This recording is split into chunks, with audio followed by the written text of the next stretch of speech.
Shalom. Shalom. Bwana Yesu asifiwe. Amen. Amen. Amen. Jina la Bwana libarikiwe. Amen. Amen.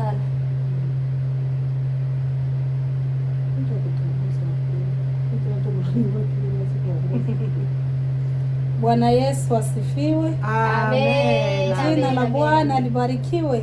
Amen. Tunamshukuru Mungu tena kwa kutuleta mahali hapa mlimani.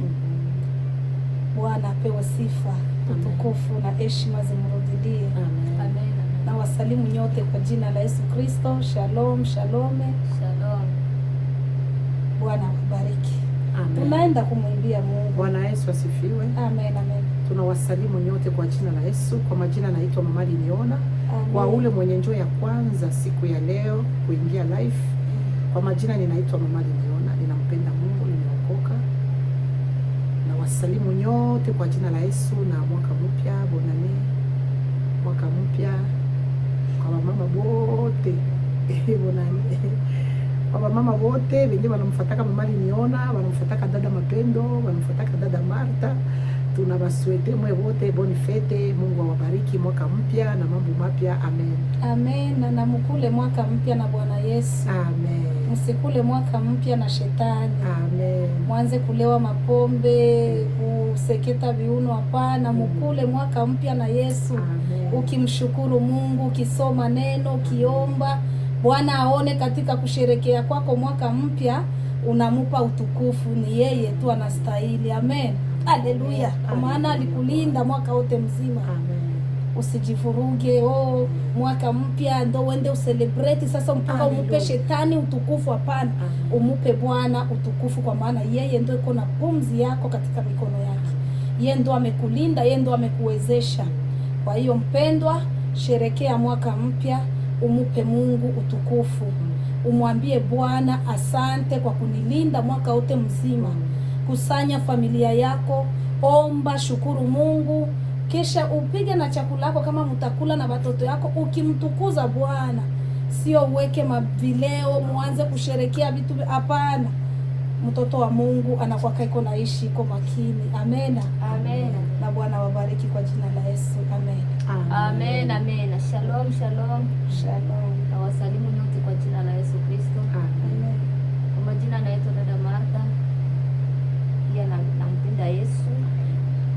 Amen. Nimeokoka, nimekubali kumfuata yeye kwa maana yeye ndiye uzima wa milele yangu. Maana pasipo Yesu siwezi ishi. Dunia ambayo tunazunguka ni kuishi na Yesu. Amen. Namshukuru Mungu sana kwa kuniokoa, kwa kunitosha katika anasa za ulimwengu, kwa kuweza kutaka anifanye kisi anataka. Namshukuru Mungu sana, na mimi naweza kuombea ndugu yangu ubadilike pia na wewe upokee Yesu. Amen. Unapompokea Yesu unapokea uzima wa milele. Amen. Amen. Amen. Pia nawatakia heri wa mwaka mpya. Mungu azidi kuwalinda, awachie nguvu, awapiganie katika shida zote, awapatie na wokovu pia. Huu mwaka ndio mwanze mwaka na Yesu, msianze na shetani. Kama ulikuwa hujabadilika, upate kubadilika. Ndio yangu yote hayo, na Mungu awabariki. Amen. Amen. Amen. Amen. Amen. Amen. Ya. Waimbaji.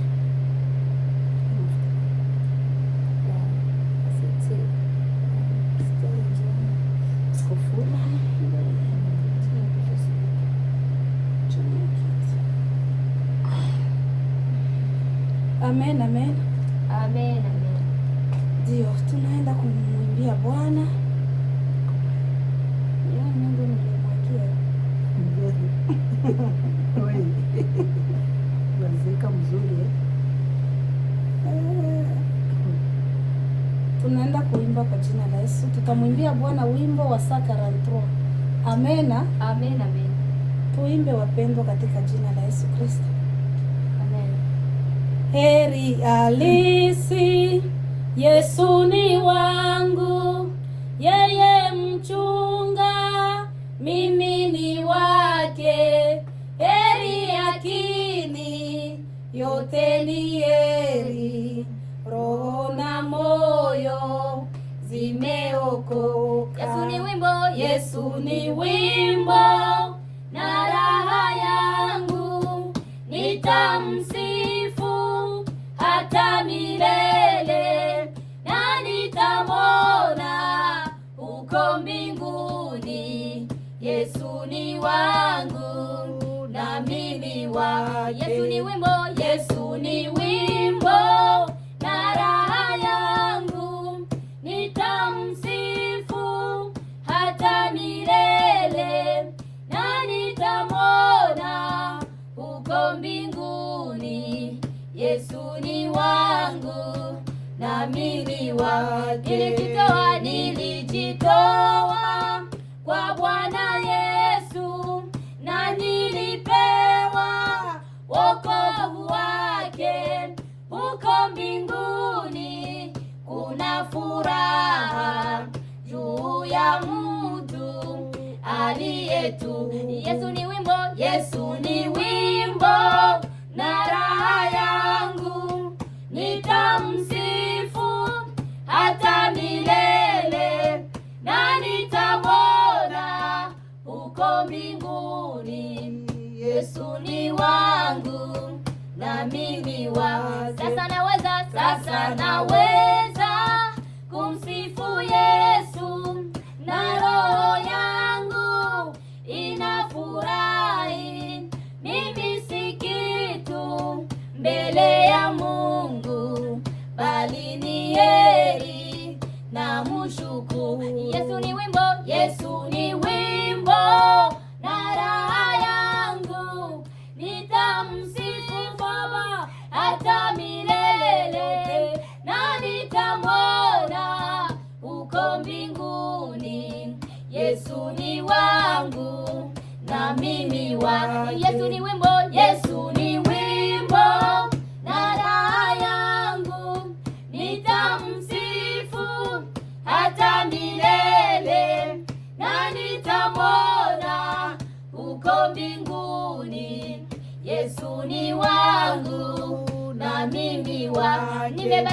Nimebatizwa katika Roho, shangwe ya mbingu imo rohoni, moto moyoni pia kinywani, nashuhudia pendo la Mungu. Yesu ni wimbo, Yesu ni wimbo na raha yangu, nitamsifu hata milele, na nitamwona huko mbinguni. Yesu ni wangu na mimi wake. Yesu ni wimbo, Yesu ni wimbo na raha yangu, nitamsifu hata milele, na nitamwona huko mbinguni.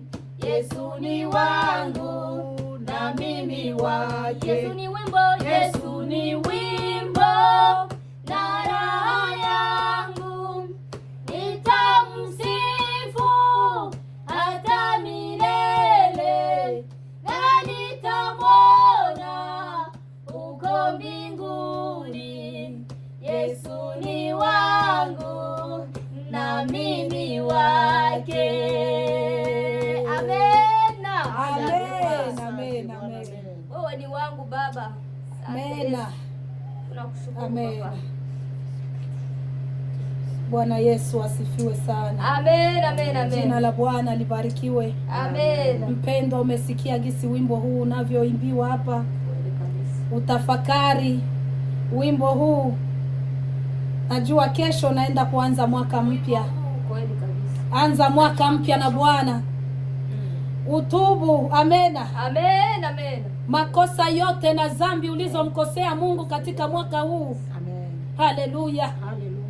Uweze kutubu ili uanze mwaka mpya na Bwana. Anza mpya vizuri na Bwana.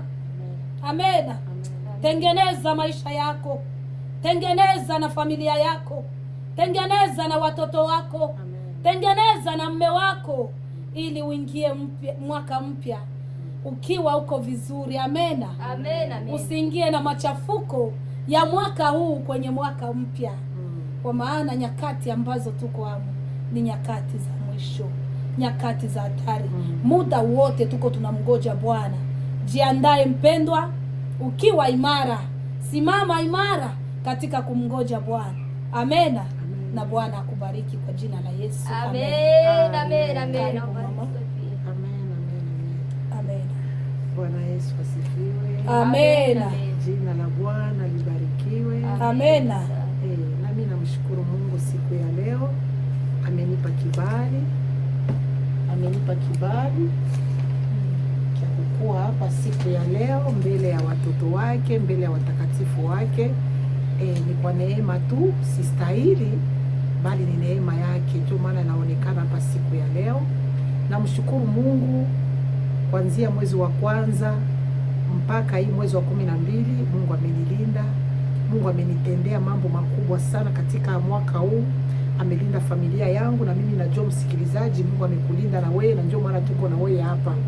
Mungu ametulinda mimi na wewe. Hii ni mwisho ya mwaka, leo tunamaliza mwaka, kesho tunakuwa mwaka ingine. Hakuna kenye tulimpa Mungu. Wengi wameadhiri majina, wengi wamepoteza, wengi wamepata maajali, wengine wanakimbia saa hizi, wengine biko na mamizigo, wengine biko makambi, wengine wanapata matatizo mbalimbali, wengine biko mahopitali sasa wanaingizwa mahopitali, wengine wanakatika vichwa saa hizi. Lakini mie na wewe tunaonekana tena hapa. Tujiulize, tulimpa Mungu nini? Hakuna kenye tulimpa Mungu, hata kitu chochote. Neema na rehema zake tu, neema na rehema zake tu. Amena. Amen. Neema na rehema zake tu, ndio maana tuko hapa, na ndio maana siku ya leo hatutakosa hata kitu kimoya, mtoto wa Mungu, kenye utamwambia Bwana siku ya leo. Wakati itaenea midi ya usiku, sasa inaenea 12, kokote kwenye huko, mtoto wa Mungu, piga magoti. Haleluya. Piga magoti. Haleluya.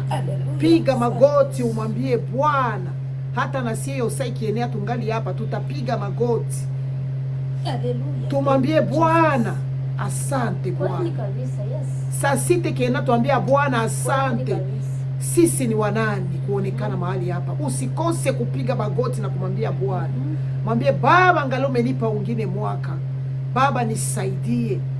Vyenye nilipoteza katika huyu mwaka, Baba niweze kuvipata katika hii mwaka. Madhaifu yote yenye nilifanya hii mwaka inaisha, Baba nipatie nguvu. Hii mwaka niwe mtu mpya, niwe mzazi mpya, niwe mama mpya, niwe Mkristo mpya. Baba nisaidie. Umwambie Bwana maneno mawili.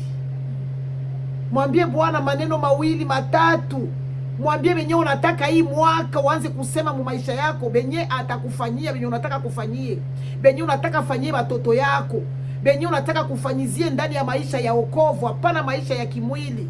Mwambie Bwana, hii mwaka nilitumika mubaya, nilikuwa mzaifu kwa kuomba, nilikuwa mzaifu kwa kusoma neno, nilikuwa mzaifu wa kufanya kazi yako. Baba, hii mwaka naanza mwezi wa kwanza, Baba nipatie tena moyo, nipatie tena nguvu, nipatie tena moyo wa nyama. Ondoa jiwe ndani mwangu, madhaifu yote iondoke. Unaanza kemea mapepo zote zenye zilivuruga ndoa yako, zilivuruga watoto yako, zenye zilikukosesha vitu vyote. Anza kukatakata. Mwambie hii mwaka unaanza na Mungu, unaanza na Yesu, kwa maana hii mwaka hatujue kama tutafikisha tena mwezi wa 12. Lakini maneno yote utakapoyakiri leo ina saa 6 ya usiku, piga magoti, mwambie Bwana neno. Najua na Mungu atakusikia. Na tusiko tunamwambia tu katika midomo, tunamwambia katika roho. Tunasema na kuyatenda. Tusiko tukazi yetu tunaongea baba, lakini ikifika wakati wa action, wakati wa matendo, tunashinda kuyatenda. Kwa maana Bwana anasema anatumika na benye banamupenda. Anasema anasogelea benye banamsogelea. Unapomsogelea Bwana naye atakusogelea. Unapompenda naye atakupenda. Kumbe sasa wakati unaongea hiyo maneno, fanya action. Kama ulikosa kazi mwa hii mwaka inaisha, miezi 6 unatafuta kazi unaikosa, simama kwenye iko mwezi wa kwanza, anza pita kwa maofisi utafute kazi. Bwana atakupatia kazi, kwa maana umetoa miguu yako ulienda. Kazi haitakukuta kwenye huko. Madhaifu yote yenye ulipitia yako, vyote venye ulifanya vyote, mwambie Bwana kusamee, uanze vipya. Batu bote venye uliona balikuwa maadui wako, ulikuwa usemeshanake na batu, ulikuwa na magomvi, ulikuwa na nini, maliza yote. Kani madeni ya batu, lipa madeni ya batu. Uanze hii mwaka na hauna deni ya mtu, uanze maisha mapya, kwa maana hatujue. Kwa maana leo usiku saa 6 usiku wengine batakufa. Ile njo mujue kweli. Bengine hii mwezi wa kwanza batakufa na sasa tuko nabo, lakini mwezi wa kwanza bengine batatoweka. Mwezi wa pili, mwambie Mungu mwa hiyo miezi yote usionekane mwa hao watu. Mungu akusaidie. Na kukufa sio mbaya. Unaweza ukakufa, kwa maana kuna mwenye atakwepa siku yake yenye Mungu alimwandikia. Hautaikimbia. Kama Bwana linaambia ni saa 6 njoo mama niona taenda leo, sitaikwepa hata niombe. Kenye kiko tu hapa ni kufe na Yesu. Amen. Amen. Amen. Nikufe tu naye, hata nikikufa leo usiku saa 6. Hata nikufe hii mwezi wa kwanza. Batu bengine bakisikia kukufa wanaogopa. Aseme kukufa. Unaanza ziletete vya kukufa, batu hawapendi kukufa. Lakini Bwana anasema siku inakuya, batu watatafuta kifo, habatakipata. Batatafuta kifo, habatakipata. Kwa maana kuna kuya hiyo siku inakuya mbaya sana. Na ndio maana mtoto wa Mungu, hapana kuogopa kifo. Kuko kifo kia originali na kuko kifo kia feki. Bifo biko mbili. Watu wanasema kukufa yote ni sawa. Hapana, kukufa yote haiko sawa. Kuko kifo kia feki na kuko kifo kia originali. Unafuna angalia sasa kifo gani kenye utakufa. Kufa na Yesu. Amen. Njoo kia lazima, usiogope kufa mtoto wa Mungu. Amen. Amen. Na kenye kinatufanya tunaogopa kufa ni jua hatuna Yesu. Nijua hatuna ule roho mwenye anatuongoza. Hatuna Yesu na ndio maana tunaogopa kufa. Amen. Amen. Na Mungu awabariki. Karibu dada, kama uko na neno mbili kuambia mama juu ya hii mwaka inakuja, bafanye nini? Baanze mwaka hai. Baanze nini tena hii mwaka? Isikwe kama gisi yenye benye bilipitikana mwa hii mwaka, tulipitia mambo mengi sana. Sijui naambia mama nini katika hii mwaka tunaenda kuanza, tufanye nini ili tuweze kumkaribia Yesu. Amen. Amen. Kama gisi nimeshakusha kusema kwa mbele hapo awali, kusema kwamba ni kuanza mwaka mpya na Yesu Kristo. Amen. Tusianze na shetani. Huu mwaka ni kuanza kumtumikia Bwana. Kama ulikuwa wa makola, ulikuwa wa mavazi ya aibu ya Jezebeli, mapambo, mawigi, mameshe, makeup, kila kitu waachana navyo, kwa maana havitakusababisha wewe uende katika ufalme wa mbinguni. Bali itakusababisha wewe kuingia katika moto wa jehanamu. Kwa sababu yote ni mapambo ya Jezebeli. Ni kuanza na Yesu na umalize na Yesu. Hata Yesu akija ukuwe tayari kwenda pamoja naye. Akasema kwamba tujiweke tayari. Tujiweke tayari na tuweze kuyafanya mapenzi yake. Peke yake tu, si mapenzi ya shetani. Ndio niendeza kuwashauria tu hawa mama. Waachane vyote vya kidunia. Itakusaidia kitu. Amen. Amen. Amen. Mungu akubariki sana. Amen. Ya, watoto ya Mungu. Bishaomba. Wewe uko natuongoza. Atachekesha. Hawachekesha.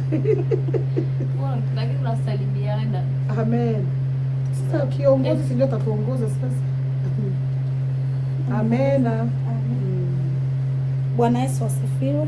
Amen. Jina la Bwana libarikiwe. Amen. Twende tumshukuru Mungu na tumwalike mahali hapa pamoja nasi. Amen.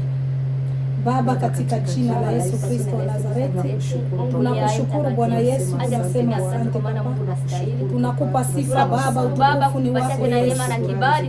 Asante Papa, kwa maana wewe ni Mungu unayeweza. Unatosha, unaenea. Simba wa kabila la Yuda ni wewe. Mfalme wa wafalme ni wewe.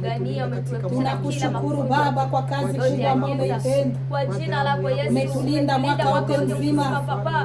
Hakuna kenye tumekulipa Bwana.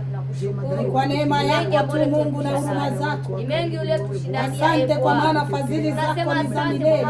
unastahili. Baba tunakushukuru, Uinuliwe Jehova, utukuzwe Bwana. Baba Tunalimbega tunaliinua mwanzo jina na lako mwisho ni wewe takatifu. Bwana. Baba Hujawahi tunasema kubadilika, asante wewe yule Yesu. yule jana na hata milele. Pokea sifa Baba za midomo yetu. Nakushukuru Yesu Utukufu Kristo. na heshima Asante zikurudilie. mtakatifu wangu. Ni wewe tu Tupate Baba tena wa hii pumzi mbinguni. ya uhai. Hakuna Mungu Oh, kama na Bwana. wewe Si Yesu. kwa ujanja wetu Ni bali wewe kwa yule neema jana, yako. leo na hata milele Baba. Neema yako inatosha Utabaki Bwana. kuwa Mungu wetu. Neema yako inatosha Bwana Asante Yesu. Yesu kwa upendo wako. Hakuna jambo Asante ambalo Yesu kwa limetenda ya fadhili zako. zaidi. Asante Isipokuwa Yesu wema kwa wako huruma na zako. Haleluya. Acha tuseme Asante Yesu kwa kazi ya msalaba uliyoifanya kwetu. Asante Baba, kwa tunakushukuru. wokovu. Asante kwa kutuendelea Asante kupushi Baba. katika wokovu. Asante kwa kuendelea kutupatia nguvu tena na kuendelea kukutumikia. Hiyo ni ya kitu cha Haleluya Bwana, unaweza. kurudishia utukufu. Unatosha Mungu wetu. Kwa kweli Mungu unastahili Yesu. Ni wewe Patia tu tena Bwana. ujasiri wa kuendelea Unastahili sifa Baba. Asante Bwana Yesu. Asante Asante kwa mfalme wa nguvu zako. mfalme, unastahili mfalme. Tazama Asante tumepanda Baba. mlima Baba wa pamoja nasi. Asante Yesu. Uongoze Bwana, tutawala. Tunakushukuru Baba. Wezeshe Yesu Kristo. Umepanda mlima Baba. Ilikuwa ni yeye bali Nakushukuru kwa kutuleta tena mahali hapa mlimani. Baba, tunakukaribisha Bwana Yesu. Uwe pamoja nasi Baba. Wewe ndiye ulisema wawili watatu wakiukutanika kwa jina lako, na wako papo hapo katikati yao. Karibu Yesu, uwe pamoja nasi. Karibu Baba, ututawale. Karibu Roho wa Bwana, tuongoze katika jina lenye uwezo, katika jina lenye nguvu, katika jina lenye ushindi. Ni jina Bwana lako wako Yesu ushuke Kristo. Baba. Karibu Mkono Baba. wako Karibu kukuse Masia. Baba. Fungua mbingu kwa ajili yetu. Uwe pamoja nasi. Saidira ule ambaye Tuma malaika atakayetufikia wako mahali Baba. hapa. Mchie nguvu Tuma pia malaika Baba. Mikaeli, malaika wa vita Aweze kuyapokea haya atakayo. Tuma malaika Gabriele, malaika Tuone sisi bali ya kuone wewe. Tuma Urieli mahali hapa Kwa e jina Bwana. lako Yesu. Tuma Rafaeli mahali hapa e Jambo Bwana. shetani Wawe linafanya mahali pamoja hapa nasi tunamponya na Bwana. katika Kwa jina jina la la Yesu Kristo. Roho wa Bwana tuongoze. Roho wa Bwana Asante Bwana tubariki. Yesu. Wezesha mjakazi wako e Bwana. Baba, ingia ndani mwake. Baba, karibu seme nasi. Tuko tayari kukusikiliza e Bwana kwa yale ambayo umetuandalia katika jioni ya leo. Uwe nasi e Bwana katika jina la Yesu Kristo, na kila mpango wote wa giza tunavunja na kuharibu kwa mamlaka ya jina la Yesu Kristo. Tunabomoa kila ila zote za shetani, pepo zote chafu kwa jina la Yesu Kristo. Kila distraction tunakata, tunavunja, tunaharibu vifungo kwa jina la Yesu. Baba, tawala mahali hapa, tawala mtandao wote mzima, funika kwa damu yako anga lote hili mzima, tawala e Bwana, funika kwa damu yako Yesu. Haleluya Papa, utukaribie Baba, ututie nguvu zako. Wezesha msomaji, wezesha mwimbishaji, wezesha Baba kila kipindi kwa jina la Yesu Kristo. Asante Baba, kwa jina lako Yesu Kristo tunaomba na kuamini Baba. Uwezo ni wako na nguvu na utukufu. Jina lako libarikiwe, na kila msikilizaji ambaye yuko hapa Bwana, uweze kumfungua masikio ya roho na ya mwili ili aweze kukusikiliza e Bwana, na aweze kusikia na aweze kuyatenda yale ambayo umemwagiza katika jioni ya leo. Asante Papa, kwa maana ulisema imani huja kwa kusikia na kusikia huja kwa neno la Kristo. Baba, tenda makuna maajabu. Asante Yesu, omba ni kwetu Baba na kutenda kwako, ni katika jina lako Yesu Kristo wa Nazareti, aliye Bwana na Mwokozi wa maisha yetu. Tunaomba na kuamini, uwezo ni wako. Amen. Amen na Bwana. Asante Yesu. Asante Masia. Bwana Yesu asifiwe. Amen. Jina la Bwana libarikiwe. Haleluya, Bwana Yesu. Amen. Amen. Ya batoto ya Mungu, tunafika kipindi kizuri kia mafundisho yetu magharibi ya leo. Bwana anataka kusema na moyo wako. Bwana anataka kusema na mimi, anataka kusema na dada Mapendo, anataka kusema na dada Marta, anataka kusema na wewe mwenyewe uko unatuangalia. Kila yoyote atakayefuata video hii, Bwana anasema na wewe. Wakati unasikia neno linasemewa, usiwaze linasemewa kumiti wala wanaambia vitu fulani. Bwana anasema na weye. Maana ya maandiko yako humu yote Bwana ukiyasoma utasikia Bwana iko anakuambia weye mwenyewe uko unasoma, haambie bali anakuambia weye mwenyewe uko unasoma. Na ndio maana Bwana alisema hivi, kila mtu akamate Biblia awezi kuwa anasoma. Wakati uko unaisoma Bwana straight iko anasema na weye. Maana bengine biko wanasema, niko nasikia bengine batumishi wanasema aseme Mungu alikwambia weye, hakutuambia sie. Hiyo ni mbitu mwa wenye niko nasikia biko vinanichanganya mwakili. Kusema aseme Bwana njoo alikukataza weye, lakini hakukutukataza sie. Lakini wakati kila mtu anakamata Biblia, anapoisoma anaisema na weye. Sasa utasema yeye aliambia haba, hakuambia haba. Kisoma kitabu cha Marko kule anasema kesheni. Anasema kesheni. Anasema ninapoambia umoja, naambia wote kesheni. Ile andiko iko. Lakini wengine watumishi wanapindisha maandiko, wanasema Mungu anasema na weye mdama pendo, Bwana kusema na mie. Lakini najua Bwana anasema akisema na umoja, anasema na batu yote, kwa maana alisema hakuna upendeleo kwake. Na akasema haya maandiko ndio yatatuhukumu. Kama anasema haya maandiko ndio yatatuhukumu, maana yake hatakuhukumu weye na tayani hukumu na mie. Na ndio maana hakuna neno la huyu na la huyu. Maneno yote haya Bwana anambia kila mtu. Kwa maana ingelikuwa iko ya kila mtu, hii Biblia angeandika batu fulani njoo wakamate Biblia, mtu fulani asikamate Biblia. Ama wanaruhusiwa kuikamata. Batu fulani waruhusiwa kukamata Biblia. Angesema mapema na tungekuwa tunagusa pamoja. Kama abangi tutaaja majina. Usiguse Biblia mama. Kwa maana kama si Bwana anasema nisiguse, maana yake mimi hata ni judge na hii Biblia. Mwenye kwa naigusa ndio mwenye watafanya nini? Ndio mwenye watajaji, batamhukumu kupitia hii neno. Lakini sasa Bwana kufanya vile, alisema kila mtu na asome neno. Na ndio maana usipoisoma, hata unaikatala kuisoma, itakuhukumu.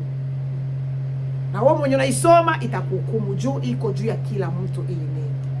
Na ndio maana pana kwa mnasikia mafundisho ya batu benye biko banapoteza, benye batu banaongozwa na mwili, abaongozwe na Roho Mtakatifu. Batu benye balenda kumasomo kusoma teolojia. Kwa maana katika mitandao muko mafundisho yanakuwa mengi ya teolojia. Teolojia inaharibisha batu. Batu benye balienda kumasomo ndio wanasema wanajua. Lakini batoto ya Mungu, hakuna masomo inashinda Roho Mtakatifu. Amena. Amena. Amena. Roho Mtakatifu ni masomo yenye iko yulu ya masomo yote. Sasa unapofundishwa na mtu wa teolojia, anaenda kule kusoma. Anaenda kusoma. Na wenye anasoma anaambiliwa na wanadamu. Sio Roho Mtakatifu njoo anamwambia. Sio Roho Mtakatifu njoo anamfundisha. Anaenda na kaena wiki, anaenda kumasomo na graduate. Na mimi najua ku graduate ya Mkristo ni paka anakuwa na Roho Mtakatifu. Unapokuwa na Roho Mtakatifu hapo umegraduate. Lakini hautanambia masomo tu kikaratasi. Asa niko na karatasi nilishamaliza masomo. Niko na karatasi unamaliza masomo. Hii ndio utapeleka kwa ndio itakupandisha mbinguni. Asa cheti wanipatia nisha graduation. Graduation nilishamaliza graduation, njoo hii kitambulisho nilienda kwa masomo, napasha kuwa sa pastor, napasha kuwa sa mtumishi wa Mungu, napasha kuwa hivi juu niko na cheti nilimaliza masomo. Hiyo cheti yenye uko nayo mama itakupeleka pabaya. Papa akuwe mama, hiyo cheti haitakufanya unyakuliwe, kwa maana hii wakati tunakuwa ni muda wa unyakuo. Tunakuwa wakati wa unyakuo, watu wanataka kunyakuliwa. Wende sasa mwambie Bwana Yesu, niko na cheti nilisoma teolojia. Hautaenda na Yesu. Maana teolojia inafundishwa na wanadamu. Sasa ni heri ungefundishwa na Roho. Maana Roho ndio anakuja ulimwenguni kuchukua zingine roho. Amena. Amena. Anakuja kuchukua zingine roho zenye ziko hapa. Amen. Maana Mungu ni roho. Amena. Na wenye biko hapa wengine ni roho.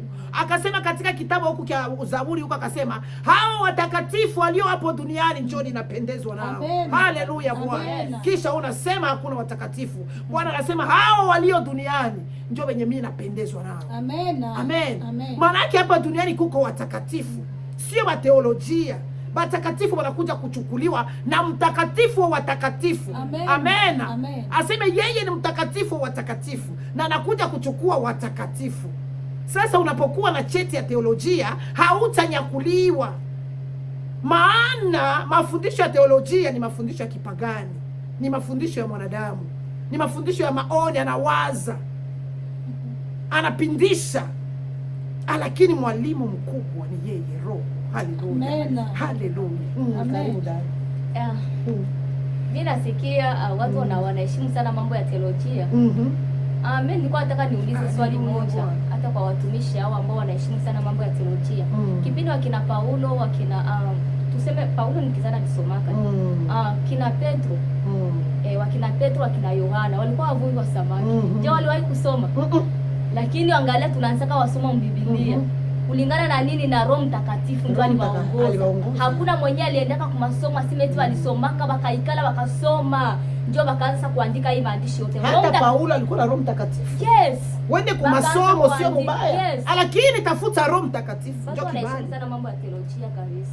Teolojia inapoteza watu. Teolojia ni mafundisho ya mwanadamu. Na ukisikia mafundisho ya teolojia mwenye alisoma teolojia kwa na cheti, utasikia mafundisho yake yote ni ya kimwili. Haiko mafundisho ya kiroho. Hata kwambia hata siku moja Roho Mtakatifu iko hai. Ukiuliza mtu wa teolojia Roho Mtakatifu iko hai, atakwambia hajue, maana hana huyo roho. Hayue mambo, hakemee dhambi. Kazi ya Roho Mtakatifu anafanya nini? Anakemea dhambi. Maana kitabu cha Mathayo kule kinasema, aseme tangu zamani Bwana Yesu alikia akamwambia, aseme muwafanye nendeni duniani mkafanye nini? Mkawafanye watu wakuwe wanafunzi. Anasema tangu dunia iliumbwa, akasema juu ya dhambi. Hata Yesu alikuwa anasema tubuni. Anasema alikuwa mafundisho ya Yesu Kristo. Tangu zamani Yesu naye alikuwa pa kudunia, alisema tubuni kwa maana ufalme wa mbinguni umekaribia. Amen. Amena. Yesu Kristo ye peke alikuwa anasema tubuni. Hakuna ingine mahubiri yenye Bwana Yesu alikuwa nayo. Hakuna ingine neno Yesu alikuwa nayo. Alikuwa tu anafanya nini? Alikuwa anaambia watu tubuni. Kwa maana ufalme wa Mungu umekaribia. Na sie tunakuja hapa tunakia kukwambia tubuni. Tubu maana ufalme wa Mungu umekaribia. Hakuna wokovu bila kutubu. Hakuna wokovu bila toba. Hakuna kufanya kazi ya Mungu bila toba. Hautapata Roho Mtakatifu bila toba. Ni kutubu. Usipotubu hauko Mkristo. Usipotubu hauko mtumishi wa Mungu. Amen. Amen. Siku ya leo hapa kichwa chetu cha neno tunakia kusema sikiliza mama, kibali cha kuingia mbinguni. Sikiliza kibali wala nini? Ama tike. Au tike ya kuingia. Na mtu anaandika pale. Soma dada macho. Luka Simeta alikuwa doctor. Yes. Kama kisimama anasema kwamba kusoma si vibaya, lakini anagusia sana Roho Mtakatifu, kwa sababu Roho Mtakatifu ndio mwalimu. Unaweza soma na kama una Roho Mtakatifu ni sawa sana bure. Kusoma kwenda kwa masomo haiko mubaya. Hata masomo watoto wetu tunabatuma kwa masomo. Amen. Amen. Si watoto wetu wanaenda kwa masomo. Lakini tunabapasha kumwambia bakuwe na Roho Mtakatifu. Maana masomo haitabapandisha. Kenye kitabapandisha wamuone Yesu ni hiyo Roho Mtakatifu. Amen. Amen. Dada, usipokuwa na Roho wa Mungu hautamuona Mungu. Hautamuona Mungu. Mie mama aliniona niko hapa, sikufundishwa kana mtu. Sikuendaka kwa masomo ya teolojia, sina cheti. Lakini Roho ye peke ameniongoza. Ye Roho ye peke ni mwalimu kwangu. Unapokuwa na Roho wa Mungu, hautataka mtu mwingine akwambie hiki ni kibaya, wende huku, wende huku. Maana Roho Mtakatifu yeye pekee ndio atakuongoza. Atakwambia hiki ni kibaya, usiende huku, sema hivi, fanya hivi. Haiko cheti ndio itakwambia.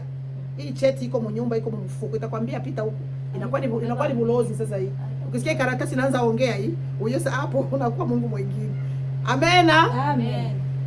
Hapa tunataka kusema kibali cha kuingia, maana hapa tunakuwa na unyakuo saa yoyote ile. Jesus anakuja, Yesu Kristo anakuja, Yesu Kristo anakuja, Yesu Kristo anakuja. Kwa maana tunasema haya maneno, kwa maana tunaona makanisa mengi habana Roho Mtakatifu. Kanisa mingi Roho Mtakatifu haiko, banasema Roho Mtakatifu mkinywa, lakini ukimuuliza Roho Mtakatifu hamujue na hayawezaka kumpata na hayamuyuwaka na yamuonaka. Bakristu bengi banaimba, mama biko banapita hapa kwa mitandao, biko banakamata mabiblia banasifundisha, habana Roho Mtakatifu. Ukimwangalia ukikuwa na Roho Mtakatifu, haleluya Bwana, haleluya Bwana. Unapokuwa na Roho wa Mungu, mtu akipita pale kumtandao anakamata Biblia anafundisha. Kwa maana wewe uko na Roho, utajua kama huyu iko na Roho wala hana Roho. Maana moto yenye iko ndani mwangu, ninaposikia neno lako pale pale moto inaingia ndani mwangu. Haleluya, haleluya. Sitasikia baridi wakati ninakuona huko unafundisha, nitajua huyu iko na Roho. Maana Kenya uko nacho na kyangu kinakutanana hivi pale pale, tunasheki pamoja, kura mbili zinakamatana, moto mbili zinakamatana. Sasa usipokuwa na ule Roho, nitakujua, lakini aba benye abana Roho Mtakatifu biko wanafundishwa na watu wenye abana Roho Mtakatifu na habata watambua. Amen. Utatambua aye mtumishi wa kweli na hauweshi wa bongo. Hautamtambua usipokuwa na Roho Mtakatifu. Na ndio maana dunia mingi batu bengi banaenda kuangamia. Ndio maana makanisa mengi yanaenda kuangamia. Ndio maana mama bengi banakamata Biblia banakia fundisha kwa mitandao, banapoteza batu, habana Roho Mtakatifu.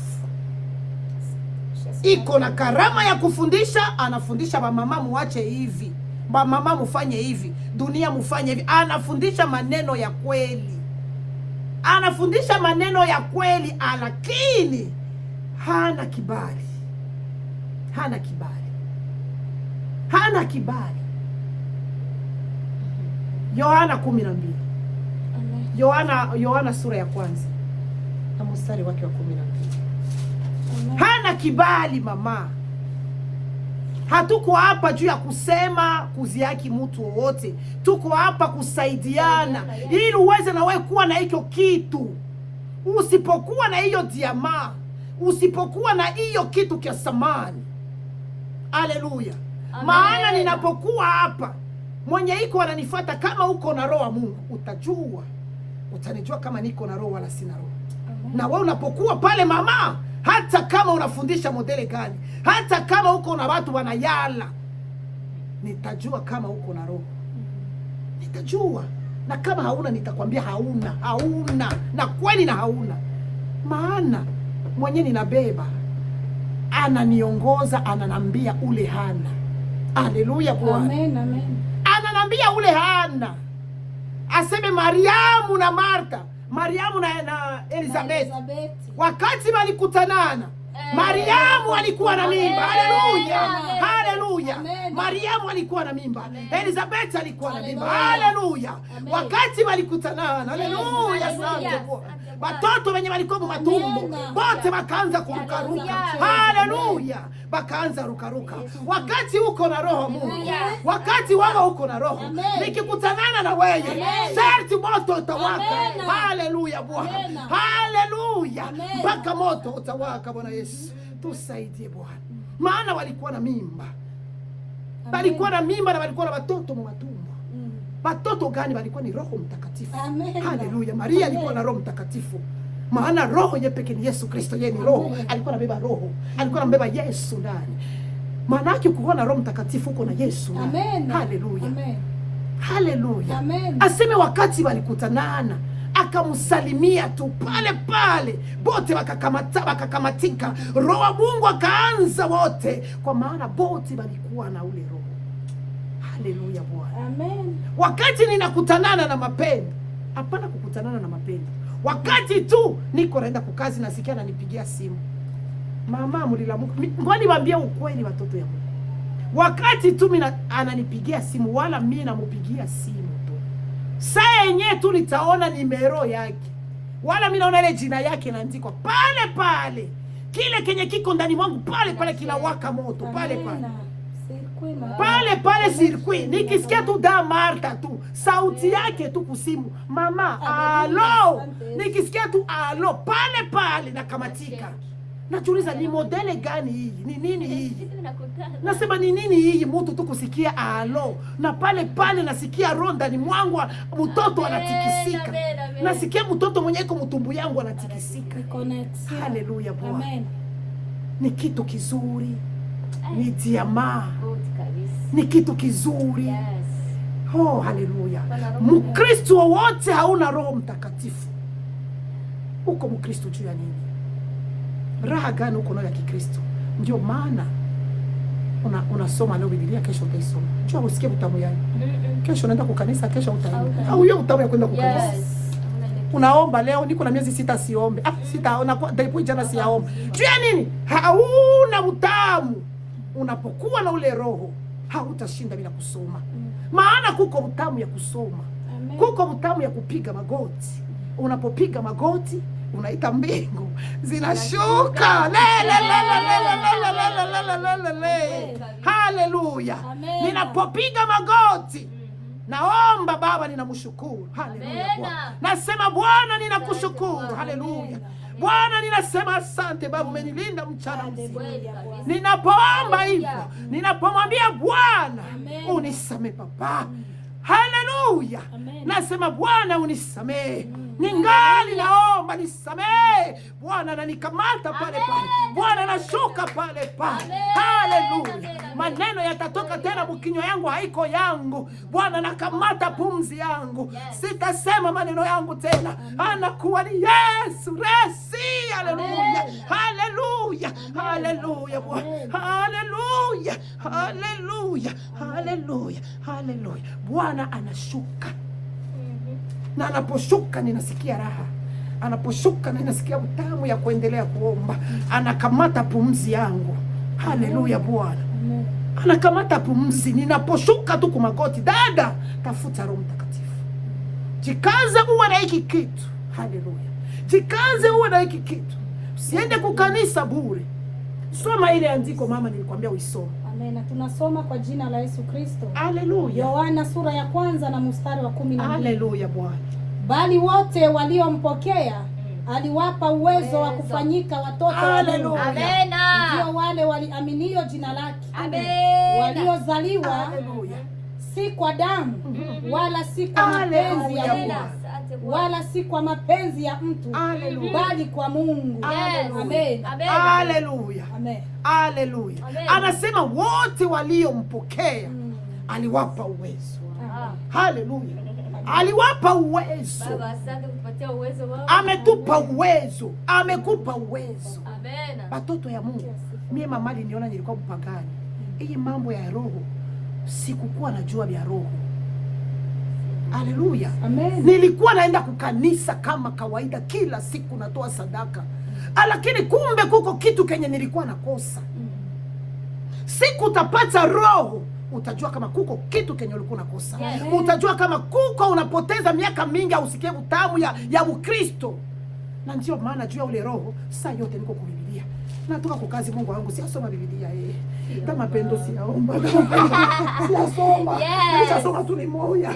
Ndio tunaanza kuosa viwerewele. Nasema kama pendo nilisoma tu asubuhi. Siasoma tena. Kama pendo asema mama na mimi nilikama tu mara pili. Huyu naye asema mama tangu asubuhi siaisoma. Mama sasa nilisoma tu sasa nililamuka. Maana yake inakuwa safi. Asa nilisoma tu mistari miwili. Maana yake inakuwa safi, unakuwa sa mulevi, unakuwa sa mvuta bangi, unakuwa sa mkunywa pombe, unasikia kiu, mvuta sigareti analombaka tawa mubarabara. Dada, juu ya ule roho ananifanya saa yote. Nikitoka tu mkazi napenda nifike na shukuru, nisome hata kwanza mistari mbili njoo nipige hata chai nikunywe.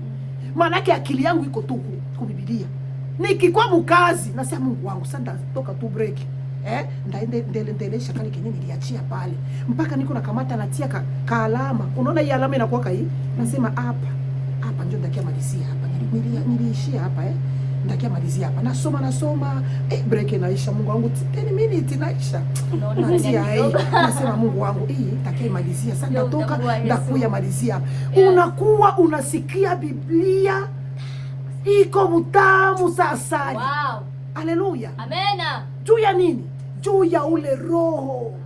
Njoo mwenye anakupa nini? Uwezo. Amena. Haleluya. Anakupa uwezo. Amena. Unapomkubali, unapokubali kutubu, unapokubali kuacha yote, Bwana atashuka ndani mwako. Maana anapenda uwe roho naye ni roho. Amena. Anakutana nyumba yako imesafishiwa, imesukuliwa, nyumba yako haina chochote. Bwana anashuka anafanya makao ndani mwako.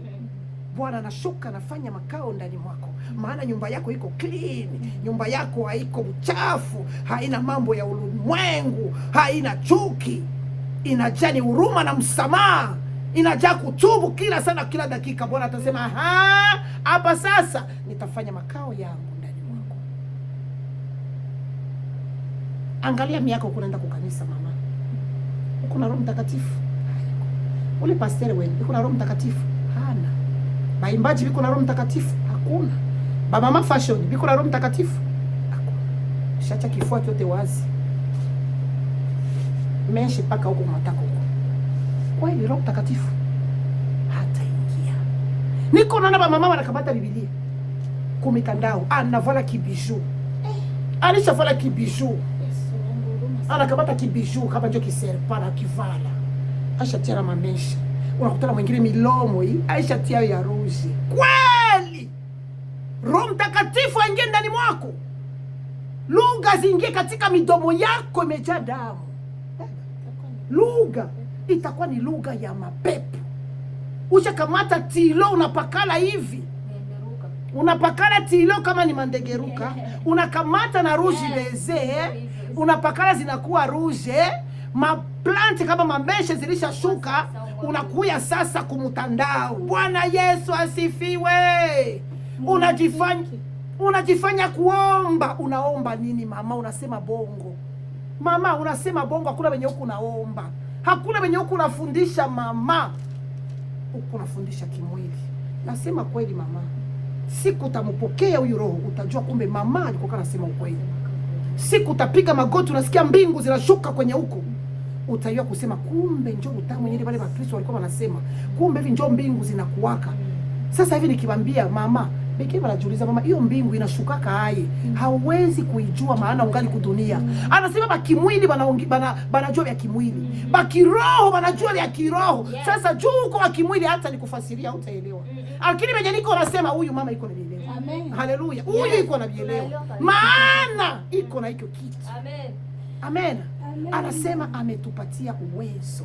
Amen.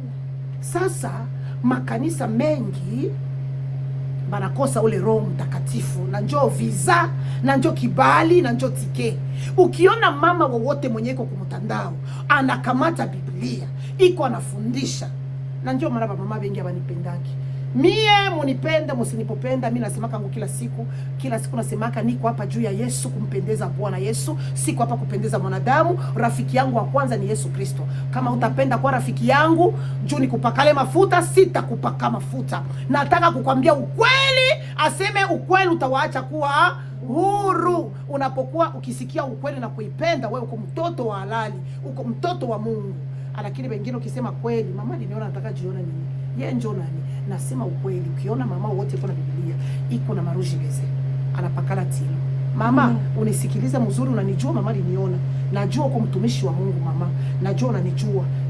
Sikukosea adabu na kupenda, niko nasema kwa maana niko na kuangalia, niko wakati ninakuona na kusikilia huruma, na mimi nakuombea, naambia baba, okoa hii nafsi. Okoa hii nafsi. Ukiona mama wote iko na Biblia kwa mtandao, anafundisha, iko na maruji beze, anapakala tilo, iko na meshe kukichwa. Fiko unajua kama mafundisho yake yote ni ya nini? Ni ya kimwili. Na hakuna siku utasikia yuko anafundisha juu ya Roho Mtakatifu. Na akifundisha juu ya Roho Mtakatifu anasema bongo, kwa maana hana naye. Hana ule hata kuambia utoe mamesha kwa sababu yeye anazitia. Anazitia hata kuambia. Hata kuambia utoe makeup juu yeye anaitia. Anatia ile makeup. hata kwambia kama rouge beze ni mubaya, hata onya, hata kemea, hata kuonya, hata kemea zambi. Tu mafundisho yake utabarikiwa. Utabarikiwa. Mafundisho tu za Biblia, angalia hizo haiko mafundisho. Atakwambia kitabu cha Mathayo, angalia Bwana anasema hivi, atabariki, atakuwa pamoja na haba. Uko unakia kukutana ba mama, uko unaona mama anapita kwa mtandao, mnakuwa niombeye dada. Hakuna maombi yenyewe atakuombea kwa mtandao. Hakuna maombi yenyewe atakuombea kwa mtandao itafika mbinguni. Unadanganyika. Maombi ya kwanza ni yako wewe peke. Hata kama iko wanafika pale anamwambia muombewe. Angalia balozi hii mwaka bote wanakufa mwa hii mwaka. Balozi wote Mungu amekuchunga na watoto. Haitakusaidia kitu. Batakuombea maombi, banakupakana mafuta ya maombi, aseme hivi na hivi. Mwenye alipanga maisha yako, mwenye alikutegea nini? Batabategea tu sana, kwa maana ulinzi hakuna, na ulinzi ni Roho Mtakatifu. Amen. Muachane na maombi ya kumitandao. Tafuta connection yako wewe kwanza na Mungu, wewe peke. Wewe peke, wewe wawili, urafiki wewe na Yesu Kristo. Mbele ya kuambia mama weko kumtandao akuombee. Na njoo unalaki, mama niombee, balezi. Uko lezi, uko mvivu. Nani atakuombea wewe? Hakuna mwenye atakuombea biko wana mapakala. Hakuna mwenye atakuombea. Mama niombee, hapana. Wakati niko kumaombi kule, njoo ninakuombea. Namwambia baba na maombi nini nitakuombea. Sitakuombea balozi wasikufuate. Kwa maana balozi watakufuata tu. Sitasema balozi msimfuate ule mama. Balozi mulinde huyu mama na watoto yake. Hapana. Balozi wakulinde. Bwana akulinde. Sitasema hivyo. Kwa maana unakatala kuomba wewe peke.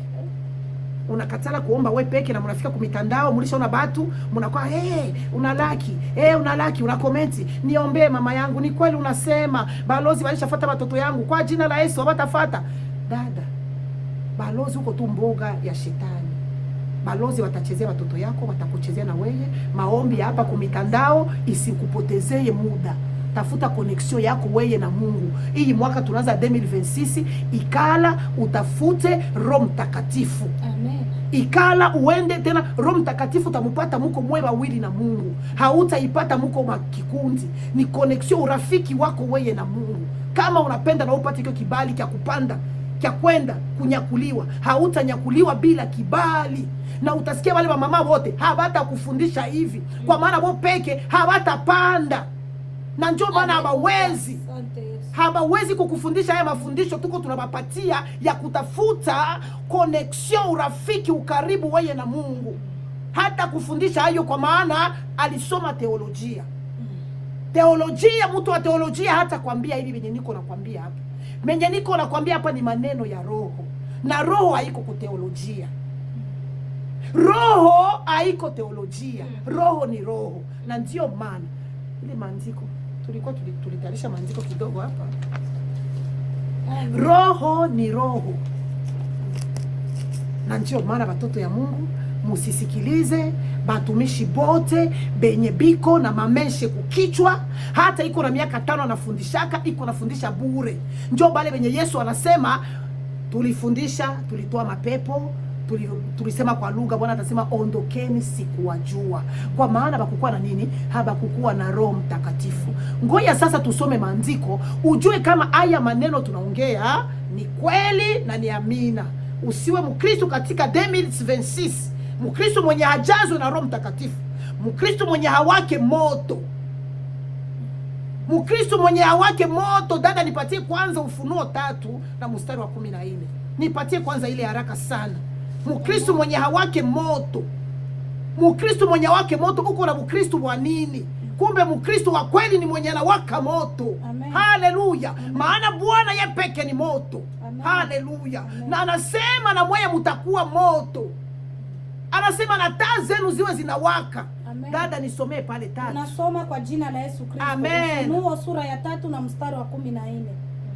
Na kwa malaika wa kanisa lililoko Laodikia, andika, haya ndiyo anenayo yeye aliye Amina, shahidi aliye mwaminifu na wa kweli, mwanzo wa kuumba kwa Mungu.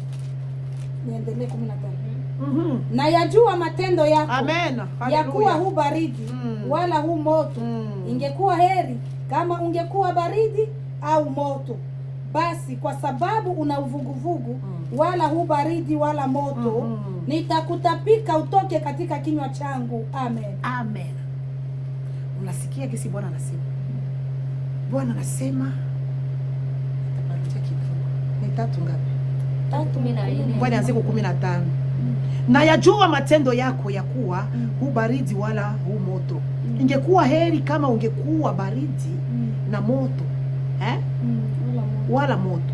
Basi kwa sababu una uvuguvugu wala hu baridi wala moto, nitakutapika utoke katika kinywa changu. Bwana anasema atakutapika utoke katika kinywa chake, maana hauko moto. Kuko ubaridi na kuko moto, na kuko wengine biko wavuguvugu. Haiko Mkristo, haiko mpagani, haujua utamuweka wapi.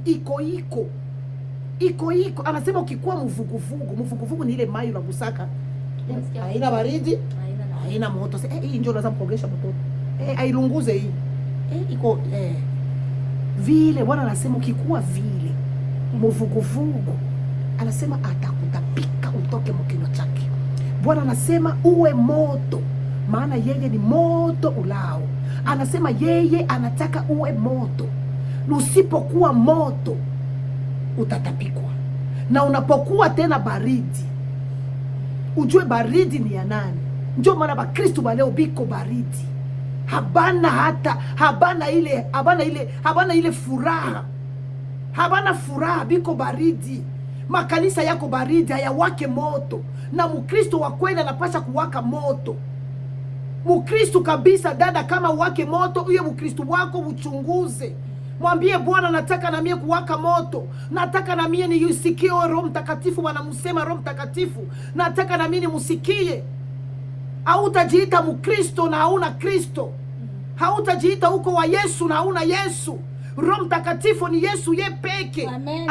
Amen. Ni Yesu ye peke ndio tunamusemea hapa. Yeye ndio Roho Mtakatifu. Maana yeye ni mutakuwa watakatifu, maana mimi ni mtakatifu. Mutakuwa na roho, maana mimi ni roho. Na ndio maana, dada, kokote kwenye uko unanisikia, usipoteze muda wako usipokuwa na Roho Mtakatifu. Na leo tunataka enda kukwambia Roho Mtakatifu utamupata modeli gani. Maana Bwana anasema tafuteni, mutafute. Unapomutafuta, anasema katika kitabu cha Isaya pale, aseme mumutafute Bwana maadamu angali anapatikana. Roho Mtakatifu angali anapatikana. Soma pale dada. Roho Mtakatifu angali anapatikana. Hayafunga milango, ingali wazi. Hauyachelewa bado. Yesu angali anafungula milango, anasema kuya tu. Na ndio maana anatuma hii sauti ya mama tuweze kuongea kwa juu ya roho. Si hatuna mafundisho ya kimwili. Tunataka tuwe watakatifu. Tunataka tujazwe Roho Mtakatifu. Tunahitaji kuwaka moto. Haleluya. Hatutaki kuwa baridi. Hatutaki kuwa kanisa ya baridi. Tunapenda tukisikia neno la Mungu tunawaka moto. Amen. Amen. Anapokuja na mwaliko mkubwa, atakuja kuchukua hizo roho. Anasema katika kitabu cha Wathesalonike wa 2 na mstari kule wa 10-9, anasema aseme mnamjua kama ule njoo mnani tena ule nani mpinga Kristo anataka kuingia. Lakini kenye kinamzuilia ni kitu gani? Anasema ni huyo roho angali hapa. Ni nani roho? Iko wapi? Iko ndani mwako, iko ndani ya watoto yake, iko ndani ya mapendo. Ndio maana anasema mapendo angali hapa. Siwezi ule roho ule mpinga Kristo hatafanya kazi yake. Maana roho zake zingali hapa. Iko anaangalia matala yake iko hapa. Nuru zake zinaangaza katika ulimwengu. Maana ulimwengu unakuwa giza. Sasa kuko nuru ziko zinatembea. Bwana anasema sitampa ruhusa aweze kupepeta dunia na zile nuru zangu ziko ngali mule. Sasa ziondoa. Anasema kenyeki inamkataza aonekane ule mpinga Kristo. Ule mnyama atoke kuzimu akikupepeta dunia. Kenyeki inamkataza akuye kufanya kingali kinamkataza. Ni kitu gani? Ni ule roho mwenye angali hapa. Ni wale watakatifu wangali hapa. Wakati Bwana atawanyakua watakatifu, mtaona kihama, mtaona dunia itageuka. Soma dada. Amen. Tusome Isaya. Isaya 55. Tusome dada karibu. Mstari wa 6 hadi 7. Tunasoma kwa jina la Yesu Kristo. Mtafuteni Bwana maadamu anapatikana. Muiteni maadamu yu karibu. Mtu mbaya na aache njia yake mbaya, na mtu asiye haki aache mawazo yake. Na amrudilie Bwana naye atamrehemu. Na arejee kwa Mungu wetu naye atamsamehe kabisa. Endelee. Amen. Unasikia anasema mtafuteni Bwana maadamu angali anapatikana. Na mtu mbaya aache nini? Mtu mbaya aache njia yake. Unapoacha njia zako mbaya, unapoziacha njia zako mbaya, Bwana anakuja kwa maisha yako. Kama ungana unagangana na matabia zako za mbaya, dada, Roho Mtakatifu hautamuona. Amena. Roho Mtakatifu hautamuona. Amena. Tunasoma kitabu cha Warumi 8 na sura ya 14. Tuwe makini sana mama. Tuwe makini sana mama. Tuwe makini sana. Yesu Kristo anakuja. Ishi maisha unajua kama uko na Yesu. Hapana Yesu wa mateolojia. Yesu wa mbinguni, mfalme wa wafalme, mwanaume wa Galilaya, nyota ya asubuhi, mwanzo na mwisho, alfa na omega, ile nyota ya asubuhi. Uwe naye. Haleluya. Mungu wa Isaka na Yakobo. Amen. Ule Mungu aliyefufua Lazaro, aliyeponesha Danieli ndani ya shimo la simba. Bale wenye Meshaki na Shadraki walisimama juu wakasema hata kama hatatuokoa, hatutakuabudu wewe mfalme. Amen. Amen. Ule Mungu aishi ndani mwako. Haleluya. Na njoo utasema niko Mkristo au Mkristian. Uko Mkristo juu unaenda kukanisa? Uko Mkristo juu unakamata Biblia unakia fundisha? Hapana. Soma dada. Tunasoma kwa jina la Yesu Kristo, Warumi sura ya 8 na mstari wa 14. Kwa kuwa wote wanaoongozwa na Roho wa Mungu, hao ndio wana wa Mungu. Amen. Amen. Dada, ongeza tena, soma tena. Warumi ngapi? Na Warumi sura ya 8 na mstari 14. Tunasoma. Soma dada. Kwa kuwa wote wanaoongozwa na Roho wa Mungu, hao ndio wana wa Mungu. Amen. Endelea. Unasoma kwa 14 tulianzia. Endelea mpaka 15. 14 hapana. Ungeanzia ku 9. Nianzie ku 9 mstari wa 9. Nasoma kwa jina la Yesu Kristo. Warumi sura ya 8 na mstari wa 9. Tutaendelea mpaka 14. Nasoma kwa jina la Yesu. Amen. Lakini ikiwa Roho wa Mungu anakaa ndani yenu, ninyi hamfuati mwili. Amen. Akiwa ndani yenu, Roho wa Mungu akiwa ndani yenu, moyo hamfuati mwili. Amen. Sasa wale wenye biko wanafundisha na mameshe Habana Roho Mtakatifu, maana Bwana anasema hivi katika neno lake, ni ngapi hapa? 9. Lakini ikiwa Roho wa Mungu anakaa ndani yako, hautafuata mwili. Ikiwa Roho wa Mungu anakaa ndani mwako, hautatia meshe. Ikiwa Roho wa Mungu anakaa ndani mwako, hautapakana rushi bezee. Ikiwa Roho wa Mungu anakaa ndani yako, hautavala uchi. Hautachubula ngozi. Ikiwa Roho wa Mungu anaishi ndani mwako. Haleluya. Ikiwa Roho wa Mungu anaishi ndani mwako, dada, Roho wa Mungu aishi ndani mwako. Maana unayafuata ya mwili. Haleluya. Endelesha dada. Amen. Utajijua sasa leo kama uko na Roho wa Mungu. Kwa maana maandiko inasema lakini ikiwa Roho wa Mungu anakaa ndani mwako, wewe hautafuata mambo ya mwili. Amen. Bali mwaifuata Roho. Lakini mtu awaye yote asipokuwa na Roho wa Kristo, huyo si wake. Amen. Amen. Lakini yeyote asiyekuwa na Roho wa Mungu, dada, unachunga nini? Utafuta Roho Mtakatifu. Haleluya. Unakuwa wa nani? Unakuwa wa baba yako Ibilisi. Bwana alishasema wazi. Haleluya. Mambo ya Mungu yako wazi. Hatuseme mezali, hatuseme mafumbo. Bwana Yesu anasema katika neno lake. Dada, soma tena pale, ba mama basikie. Isikuwa si mama niliona kasema anaanza ongea. Sema. Lakini mtu awaye yote asipokuwa na Roho wa Kristo, huyo si wake. Anasema yeyote asiyekuwa na roho wa Kristo, huyo sio wa Mungu. Dada, utakuwa mgeni wa nani na hauna roho wa Mungu? Haleluya. Bwana anasema utakuwa wa nani hauna roho. Anasema yeyote, mama, baba, mtumishi, mwanamke, muimbaji, yeyote ule asiyekuwa na roho wa Mungu, ule sio wake. Na ndio maana tuko hapa siku ya leo kukuhimiza mama, tafuta Roho Mtakatifu na uhakikishe kweli uko naye. Haleluya. Usijiwazie. Utajipima kweli niko na roho wa Mungu. Wakati yenye unapiga magoti unaomba, mbingu zisiposhuka, wewe hauna Roho Mtakatifu. Mbingu zinashuka wakati unapiga magoti. Wakati unasoma neno la Mungu, mbingu zinashuka. Utasema kweli niko na Bwana. Haleluya. Huko sasa unakuwa mkitanda unalala, unasikia Bwana na huko mshuka na kucheki. Haleluya. Na huko mkitanda unalala, unasikia Bwana unakuja. Unasema Baba, asante Baba, nataka kulala Baba. Haleluya. Haleluya. Asante Bwana. Dorisi. Haleluya Bwana. Asante Bwana. Pokea sifa na heshima Papa.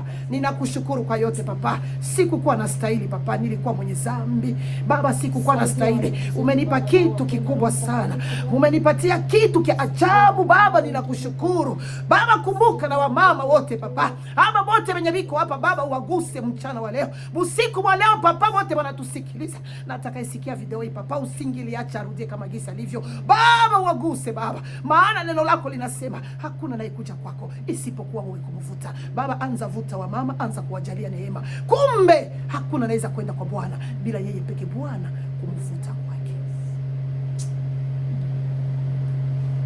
Utakuwa mgeni wa nani?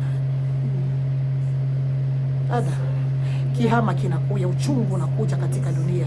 Ni siku ya hatari. Anasema siku ile watu watatafuta kifo, watakiacha. Siku ile watasema milima tuangukie, milima itakatala.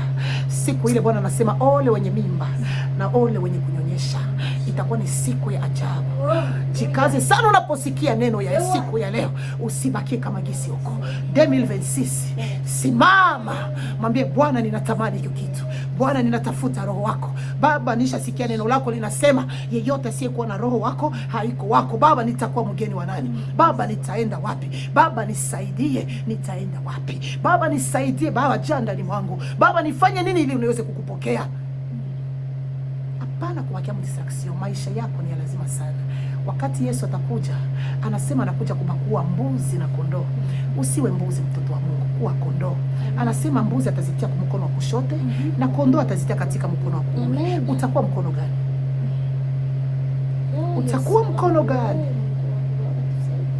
Utakuwa mkono gani? Na mlishapenda mafundisho ya teolojia, mlishapenda mafundisho ya mwili, hampendi mafundisho ya kukomanisha nafsi yako, hampendi mafundisho ya kiroho. Mnapenda mafundisho ya kufurahisha, ya kucheka, ya kusema unasema kweli, ila unataka wakufurahishe. Lakini maneno kama haya magumu haiko kila mtu anastahili kuyasikiliza. Bwana anasema aseme katika neno lake, kama ni kitabu cha Waebrania, anasema hivi, aseme bangelikuwa wakwetu bangetusikia, kwa maana aliko wakwetu habawezi kutusikia. Bangelikuwa ba Yesu, bangelikuwa watoto ya Mungu, bangebasikiliza. Lakini kwa jua abiko ba Yesu, abiko ba Yesu habawezi kuwasikiliza hiyo maneno yenu. Atakayesikiliza maneno yenye mnaongea ni mpaka ule mchaguliwa, ule wa Yesu, ule wa Mungu atasikiliza haya maneno na kusema yes, ni kitu napasha nitafute hiki kitu. Neno la msalaba kwao wanaopotea ni upuuzi. Anasema neno la msalaba kwao wanaopotea ni upuuzi. Watutokee kule, wanataka kutuambia nini?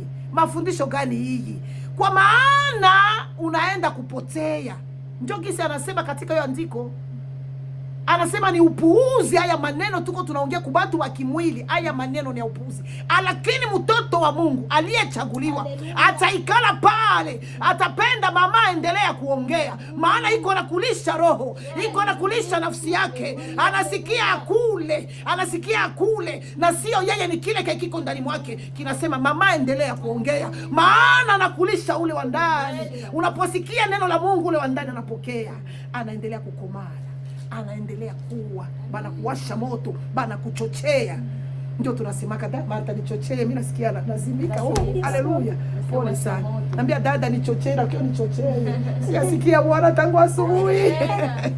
Naambia tangu asubuhi siasikia mtoto wangu anacheza.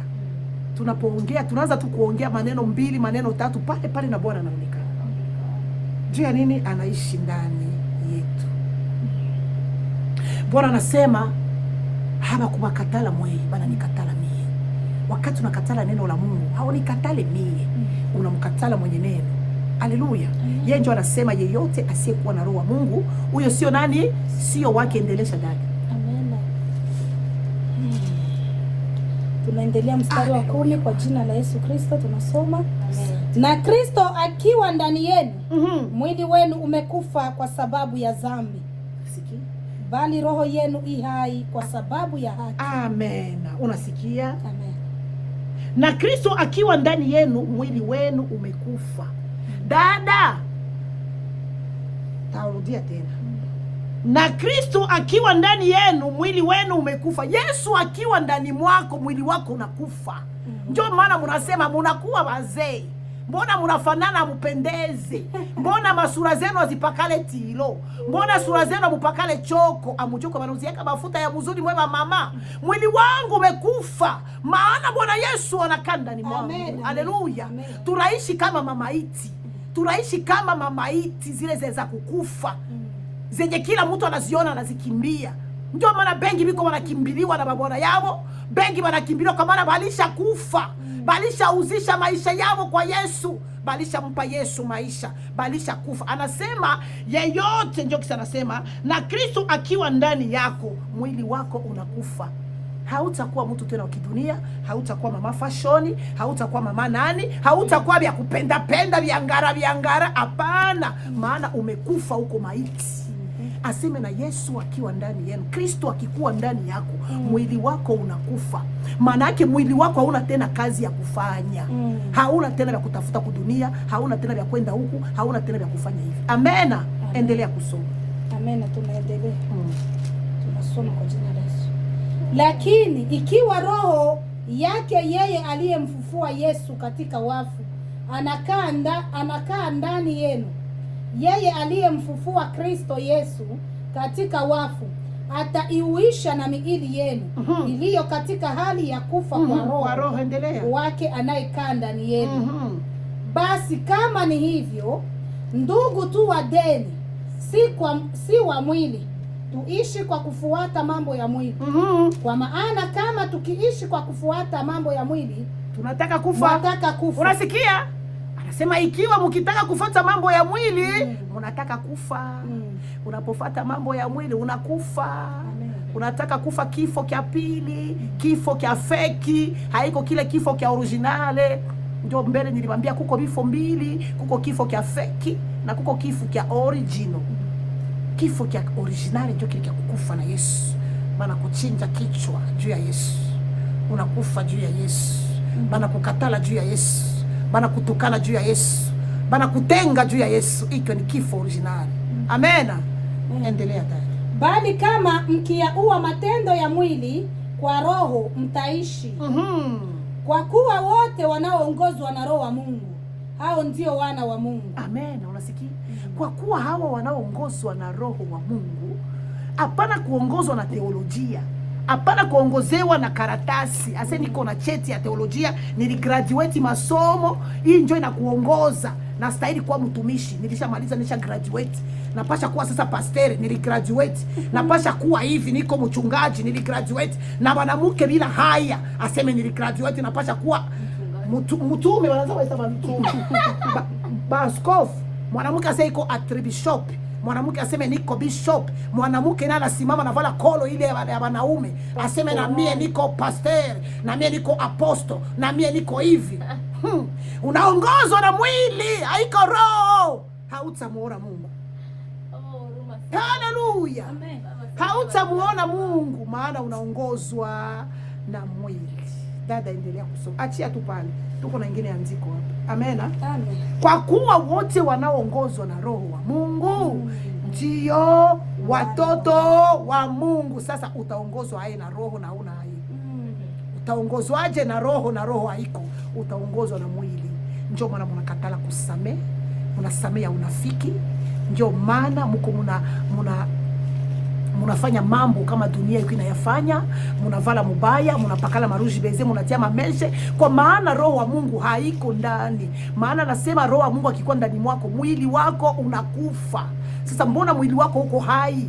Mbona mwili wako unapakala masanamu, unaipakala unakosa sanamu stati, uko unapakala marangi za green za vere. Ile mwili yako iko haya ya kufa. Unapokufa vile vyote vinatoka. Maiti ipakalake rouge beze, maiti haiti yake mameshe, maiti ipakalake choko. Lakini niko nana kudunia leo mtu kwa anakufa mbele kumutia msanduku, bana mupakala rouge beze, banatia makeup, Muna wapi? Muna mupeleka ile maiti, munaipeleka wapi? Kwanza yeye matendo yake alishamtangulia.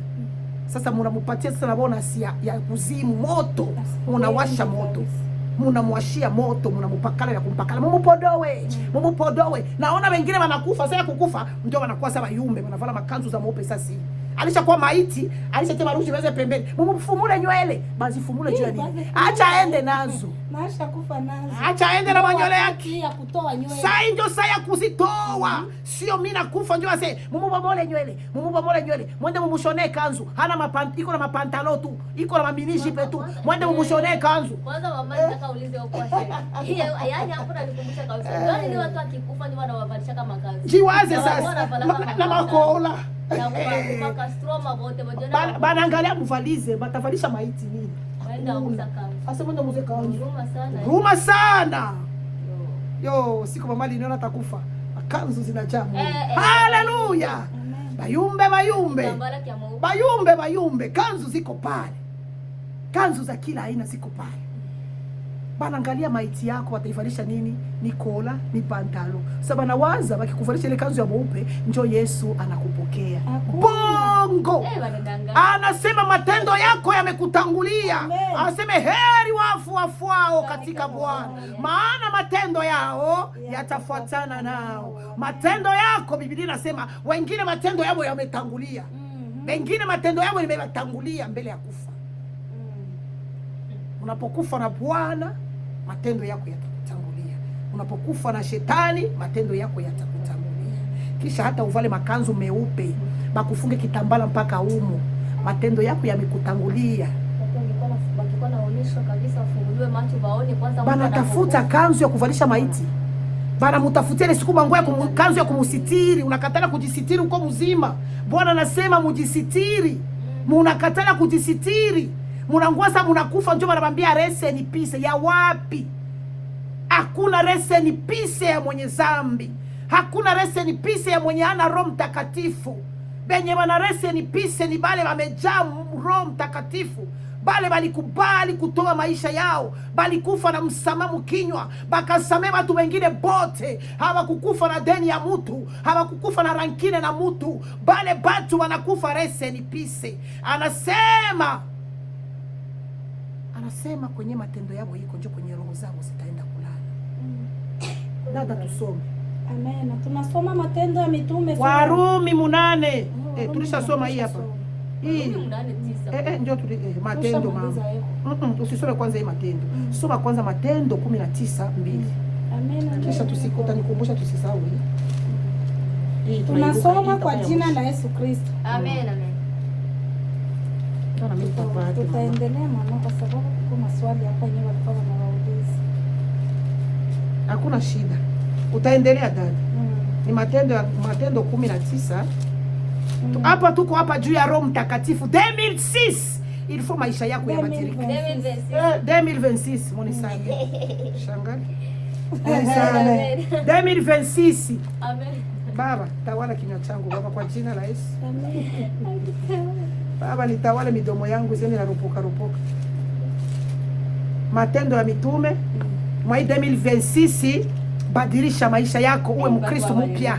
Usole Mkristo wa 2025 mvuguvugu wa kwenda kutoa tu sadaka kukanisa, ya kwenda tu kujaza biti, ya kwenda kuonesha malibaya za migongo wazi, kuonesha magari, kuonesha mafashoni. Geuka, mwambie Bwana, nimegeuka, nimesikia neno lako Bwana, sio maneno ya mama aliniona, sio maneno ya dama Pendo, sio ya dama Marta. Bwana, nimesikia neno lako kupitia vinywa vya watumishi wako. Baba, nigeuze, niko tayari Baba, ninasarenda, ninataka nijazwe na Roho wako Mtakatifu. Nahitaji niwake moto unapokuja usiku wa manane. Bwana, uweze kunichukua, nisibakie, nisipate aibu.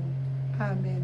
Amen, amen. Haleluya. Tunasoma kwa jina la Yesu Kristo. Amen. Kitabu cha Matendo ya Mitume sura ya 19 na mstari wa 2. Wewe unasoma pole pole, dada, usishuke mbio, hapo kuko maneno hapo. Amen. Amen. Amen. Tunasoma kwa jina la Yesu Kristo. Anza tu mstari wa kwanza, mwana wangu. Nianze mstari wa kwanza. Anza tu wa kwanza dada. Amen. Nasoma kwa jina la Yesu Kristo. Amen. Ikawa Apolo alipokuwa Korinto, Paulo akiisha kupita kati ya nchi za juu, akafika Efeso, akakutana na wanafunzi kadha huko. Akawauliza, je, mlipokea Roho Mtakatifu mlipoamini? Amen. Haleluya. Asante Bwana. Haleluya. Amen. Bwana anawauliza iko mie. Anauliza hivi. Baba, thank you. Thank you Jesus. Baba. You are so good. Baba, sikia kisi Bwana anasema. Ngoni asira miku ya kwanza. Ikawa Apolo alikuwa Korinto, Paulo kisha kupita katika nchi za juu, akafika Efeso, akakutana na wanafunzi kadha wa kadha huko. Paulo akakutana na wanafunzi kadha wa kadha huko. Wanafunzi ni wanani? Wanafunzi manake ni Wakristo wa Yesu. Amen. Ni Wakristo wa makanisa. Unasikia? Ni Wakristo wanaenda kukanisa, tena Wakristo wazuri, maana banaitwa wanafunzi. Wanafunzi manake ni Wakristo. Sasa vile wewe uko Mkristo unaenda kukanisa. Paulo akakutanana nao. Akawauliza wale Wakristo. Haleluya. Akawauliza wale Wakristo, je, mlipokea Roho Mtakatifu? Haleluya. Mlipoamini? Bwana Yesu anakuuliza magharibi ya leo. Bwana Yesu anakuuliza jioni ya leo. Ulipokea Roho Mtakatifu ulipoamini? Ulipokea Roho Mtakatifu uliposema uko Mkristo? Ulipokea Roho Mtakatifu wakati ulibatizwa? Ulipokea Roho Mtakatifu wakati ni huko unaenda toa masadaka na machakumi, uko na Roho Mtakatifu? Mbele ya kukamata Biblia huko unafundisha watu, ulipokea Roho Mtakatifu? Bwana anakuuliza. Ulipoamini unaanza fundisha, unaenda kwa madhabahu mama, unakuwa askofu. Mwanamke askofu, unakuwa archbishop. Unasikia hizo majina za archbishop, mwanamke hapo. Unakuwa mchungaji fulani, mchungaji Asalima, mchungaji fulani, mchungaji mama aliniona. Kwa jina la Yesu. Bwana nauliza, ulipokea huyo Roho Mtakatifu ulipoamini? Juu ya nini Bwana iko anasema Roho Mtakatifu, Roho Mtakatifu? Maana anasema kule kwa ile neno Warumi, anasema yeyote asiyekuwa na Roho wangu huyo sio wangu. Sasa anakuuliza tena, ulipoamini ulipokea Roho Mtakatifu? Mama, na hizo meshe zenye uko unafundisha nazo, ile kuvala malibaya za mikono wazi, kifua kyote kyako wazi, ulipokea Roho Mtakatifu? Maana yeye wanasema ni kiongozi. Amen. Unapokuwa naye mwili wako unakufa. Unapokuwa naye anakuongoza kuvala. Hakuna mwenye atakwambia acha kuvala hivi ni mbaya. Wewe peke mbele ya kutoka mnyumba utasema Roho atakwambia ndani hauko naona gisi huko. Naambia baba siwezi toka hivi baba. Wewe peke, hakuna mwenye atakwambia dama Pendo mbona unavala hivi. Hakuna. Mwalimu iko ndani. Mwalimu iko ananifundisha. Anakuweka nishavala, sema mama unaniona? Naambia nakuona, wewe unajiona? Aseme najiona niko okay. Jana niuliza kasema mama unaniona niko wapi? Yes, ndio kisi mtoto wa Mungu anapasha kuwa. Anavala lakini haiko sio, anasema hata akose kuko kwenye nilishamkosea Mungu. Mtoto wa Mungu anaogopa kila kitu. Mtoto wa Mungu haishi iolela hivi hivi, anaishi na iko anaogopa ogopa, kama anakuwa makini kama panzi, kama nyoka. Anasema mlipoamini mlipokea Roho Mtakatifu. Dada, haiko menjo minasema, Bwana anakuuliza, iko na sababu ya kuuliza. Maana kanisa anakia kukamata benye biko na Roho Mtakatifu. Sucha sikia kisa anasema kama hauna huyo roho, wewe uko wa shetani, hauko wa Mungu, hautaenda na Yesu. Na ndio maana tunakuja hapa katika hii mwaka, tunamaliza mwaka, anza kutafuta huyo roho. Anza kutafuta ukaribu wewe na Mungu. Mulilie Bwana, kesha soma neno, omba, mwambie Bwana, niko hapa Baba, sitatoka hapa Baba, na mimi nataka hiki kitu kenye biko wanasema, na mimi nataka hiki kitu kenye unaongea Baba, nisikie kukosa mbingu. Amen. Endelea dada. Ulipokea Roho Mtakatifu mlipoamini. Njoo gisi Paulo aliuliza wale wa Kristo. Sema dada, endelea usome. Wakajibu la, hata kusikia kwamba kuna Roho Mtakatifu. Amen. Hatukusikia. Achia pale. Banafunzi wakamjibu wakamwambia, hatukusikia hata kama Roho Mtakatifu anakuaka Njoo anasema aseme ulikusha kwa ufasi gani? Akawa hapa kuuliza, wakajibu la, hata kusikia kwamba kuna Roho Mtakatifu. Hatukusikia. Bale ba Kristo walikuwa mukanisa, balikuwa waimbaji, manake bapasteri bakukuwa banabambia Roho Mtakatifu. Bakamujibu Paulo, Paulo juu Paulo aliwauliza, mlimpokea wakati mliamini? Aseme hapana, hatukujuaka hata kama Roho Mtakatifu, wala hata kumusikia. Hatuyamusikiaka wala tujua hata kama Roho Mtakatifu ni nani, wala hatuyasikiaka hata masikio yetu. Sasa leo wewe umesikia. Wewe hautamwambia Bwana sikusikiaka. Utamwambia Bwana sikusikiaka. Leo unasikia hapa kumtandao tunasema Roho Mtakatifu. Wewe hautasema Baba sikumusikiaka hata kama nakuwaka. Leo wewe unasikia. Endelea mama. Amen. Unasikia leo kama Roho Mtakatifu iko. Akawauliza, basi mlibatizwa kwa ubatizo gani? Akawauliza, basi mlibatizwa kwa ubatizo gani? Hapa tuko tunaenda pole utufate mpaka kwenye tuko tunaenda, ili uweze kujua gisi utapokea Roho Mtakatifu. Hapa tuko tunafundisha na kukonesha gisi utamupata. Unasikia gisi wanasema hapa? Aseme basi mulipobatizwa Njoo anasema hivi, basi mulibatizwa kwa ubatizo gani? Bwana nakuuliza mama, ulibatizwa kwa ubatizo gani? Kwa maana unasema Roho Mtakatifu haumjue. Roho Mtakatifu hata kumusikia ya musikiaka. Ndio maana Bwana anakuambia sasa, ulibatizwa kwa ubatizo gani? Maana kuko ubatizo wa ronge na ubatizo wa kweli. Kuko ubatizo wenyewe unabatiziwa na unapokea Roho Mtakatifu. Kuko ubatizo wengine unabatiziwa hautapata Roho Mtakatifu. Sio ubatizo yote enye itatuma watoto ya Mungu wanapokea Roho Mtakatifu. Kuko ubatizo tu ni moja tu ndio itakufanya unapokea Roho Mtakatifu. Dada, endelee. Wakasema ubatizo wa Yohana. Paulo akasema Yohana alibatiza kwa ubatizo wa toba, akiwaambia watu wamwamini yeye atakaye kuja nyuma yake, yaani Yesu. Amen. Unasikia? Amen. Akawauliza basi, tushatoka huko. Wakasema kwa ubatizo wa Yohana. Paulo akasema Yohana alibatiza kwa ubatizo wa toba, akiwaambia watu wamwamini yeye atakayekuja nyuma yake, yaani Yesu. Amena. Amen. Endelea. Waliposikia haya wakabatizwa kwa jina la Bwana Yesu. Waliposikia haya wakabatizwa kwa jina la Yesu Kristo. Kumbuka walikuwa walishabatiziwa, lakini ubatizo walikuwa walishabatiziwa ilikuwa ni ronge. Sasa bakasema nini hapa? Waliposikia haya wakabatizwa kwa jina la Bwana Yesu Kristo. Endelea. Na Paulo alipokwisha kuweka mikono yake juu yao, Roho Mtakatifu akaja juu yao, wakaanza kunena kwa lugha na kutabiri. Na idadi yao ilikuwa kama wanaume 12. Amen. Amen. Unasikia? Walipobatizwa sasa kwa jina la Yesu Kristo, bakapokea kipawa cha Roho Mtakatifu. kule kwa 38 nako tungesoma pale. Amena. Ni Matendo ya Mitume. Matendo 2. 2:38. Amen. Usikie gisi utapata Roho Mtakatifu. Ukifata hii masomo, unafata na hii maandiko, uisome tena wewe peke na Biblia yako, uone gisi utapokea Roho Mtakatifu. Ukizarau ile inakula kwako. Maana ufuku unajua kama wewe uko wa nani. Kwa maana Bwana alishakwambia hautakuwa wake kama una hiyo roho. Sasa kama hauna nayo ufuku unajua mie kumbe siko wa Mungu. Sai kama hauna roho, sema kumbe kumbe siko wa Mungu. Haiko mimi ndio mimi nasema, Bwana ndio anasema.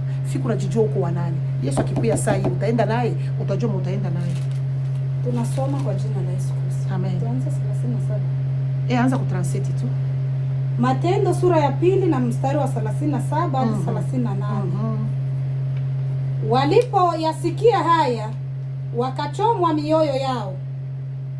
Wakamwambia Petro na mitume wengine, tutendeje ndugu zetu?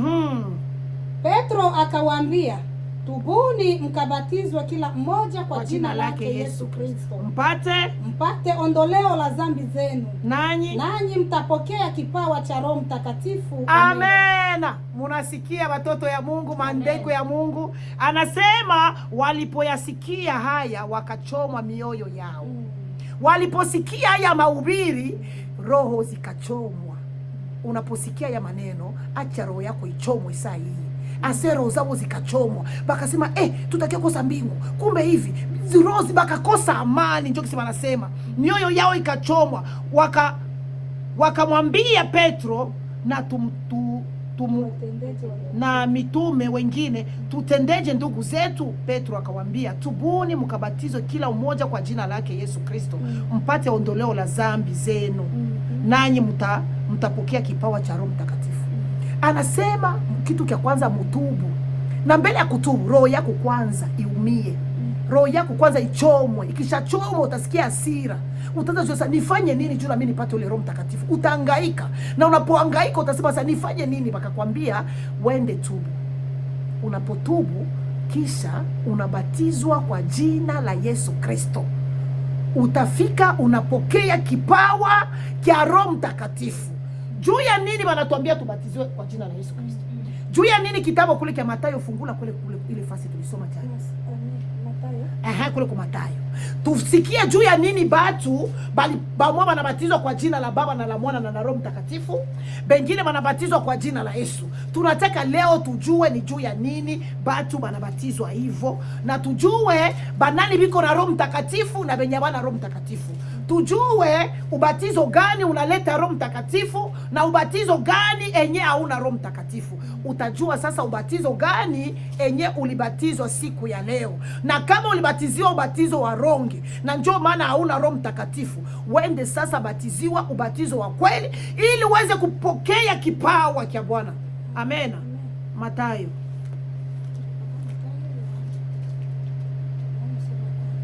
Ilikuwa Yohana. Sorry mama, ilikuwa Yohana. Mungu akubariki. Mwanafunzi mwema mzuri. Anakumbusha mwalimu ushangali. Amen. Ni Yohana sura ya kwanza. Sura ya ngapi dada? Soma kausha fika.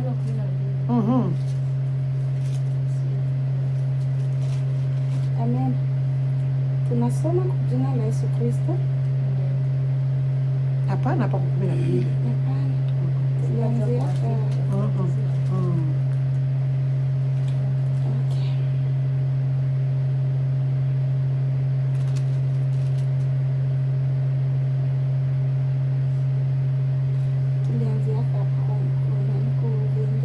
Anzia basi kuvende.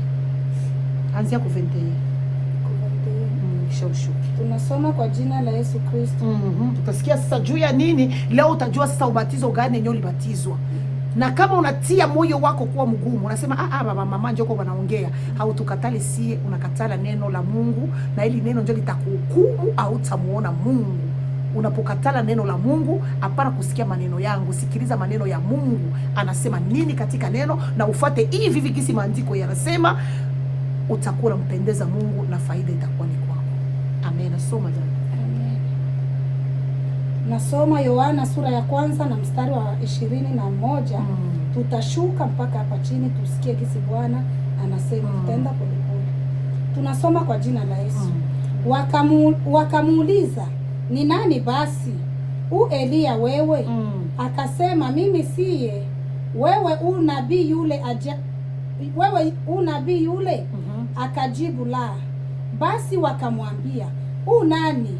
Na tupate jibu la kuwapelekea wale tutuma. Wanenaje juu yako mwenyewe?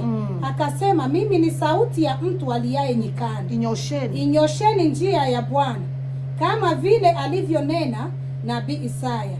Nao wale waliotumwa walikuwa wametoka kwa Mafarisayo, wakamuuliza wakisema, mbona wabatiza ikiwa wewe